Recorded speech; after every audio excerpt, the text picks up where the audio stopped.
ตั้ง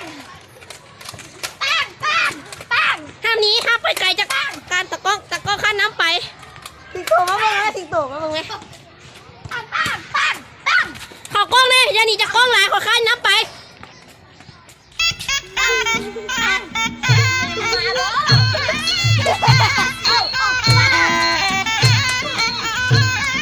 สิงโตไปแสดงแล้วนะดูสิไปแสดง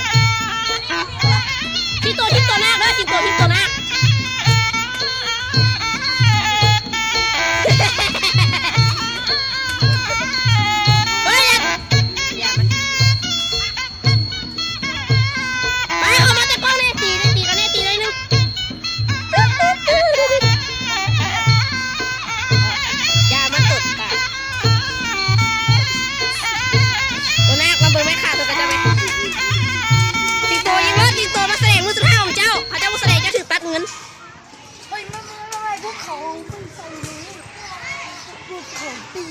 เฮ้ยตีมาเข้ากล้องเนี่ยใกล้สิพาแล้วพวกสูนอีกได้เก็บอะไรเรื่องกับซอกไซอีก